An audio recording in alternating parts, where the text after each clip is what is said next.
2025 താരം ആരെന്ന് ചോദിച്ചാൽ സംശയമില്ലാതെ പറയാം മോഹൻലാൽ. പണ്ട് നമ്മൾ നാനയും വെള്ളി നക്ഷത്രമൊക്കെ വായിച്ചുകൊണ്ടിരുന്ന 90 കിഡ്സിനൊക്കെ അറിയാം, ഒരു വർഷം തീരുമ്പം മാൻ ഓഫ് ദി ഇയർ എന്ന് പറയുന്നുണ്ട്. ഇപ്പം ആരും അധികം അങ്ങനെയുള്ള മാസികളൊന്നും വായിക്കാറില്ല, എല്ലാം ഓൺലൈനായിട്ട് കിട്ടും.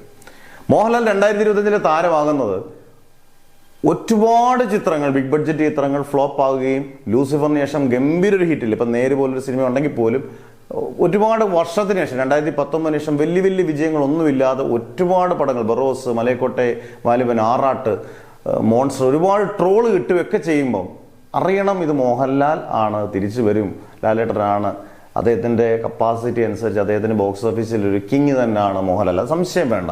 ഒരു ആവറേജ് മോഹൻലാലിൻ്റെ സിനിമ ഉണ്ടെങ്കിൽ ബോക്സ് ഓഫീസ് തൂക്കും എന്ന് പറയുന്നതിൻ്റെ ആദ്യത്തെ ഉദാഹരണമായിരുന്നു ഭയങ്കര വമ്പൻ ഹൈപ്പായിട്ട് വന്ന എമ്പുരാൻ. ഈ സിനിമ വിവാദങ്ങൾക്ക് അതുപോലെ തന്നെ നെഗറ്റീവ് അഭിപ്രായങ്ങളും ആയിരുന്നു കൂടുതലും, പോസിറ്റീവ് റെസ്പോൺസ് വളരെ കുറവായിരുന്നു. പക്ഷേ പ്രീസെയിൽ ബുക്കിംഗ് വളരെയധികം കിട്ടി, കാരണം ലൂസിഫറിൻ്റെ രണ്ടാമത്തെ ഭാഗം എന്നുള്ളത് 265 കോടിയോളം കളക്ട് ചെയ്തു. രണ്ടാമത് വന്ന തുടരും എല്ലാവരുടെയും പ്രതീക്ഷ തെറ്റിച്ചുകൊണ്ട് അതിഗംഭീരമായ വിജയമാണ് നേടിയത്. അതും 10-35 കോടി ചെലവിൽ, ചെറിയൊരു ചെലവിൽ മോഹൻലാലിൻ്റെ 245 കോടിയോളം നേടിയപ്പോൾ ബോക്സ് ഓഫീസിൻ്റെ രാജാവാണെന്ന് തെളിയിച്ചുകൊണ്ട് മോഹൻലാൽ മുന്നോട്ട് പോയി. മൂന്നാമത് ഓണചിത്രമായിട്ടുള്ള ഹൃദയപൂർവ്വം, ലോക എന്ന് പറയുന്ന എക്കാലത്തെയും നല്ല സിനിമയിലെ റെക്കോർഡ് നേടിയ ചിത്രത്തിനോടൊപ്പം നിൽക്കുമ്പോഴും 75 കോടി ഗ്രോസ് കളക്ഷൻ നേടാൻ ഹൃദയപൂർവ്വത്തിന് പറ്റി എന്നുള്ളതാണ് അതിൻ്റെ ഏറ്റവും വലിയ വിജയം.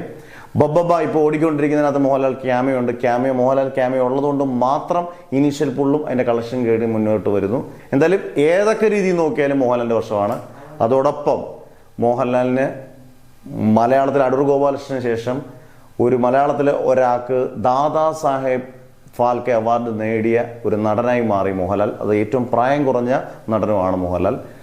എല്ലാ രീതിയിൽ നോക്കുവാനും മോഹൻലാലിൻ്റെ വർഷം തന്നെയാണ്. വേറൊരു അഭിപ്രായ വ്യത്യാസം ഒന്നും ഇവിടെ വരാൻ യാതൊരു ചാൻസും ഇല്ല. 2025 മോഹൻലാൽ തൂക്കി.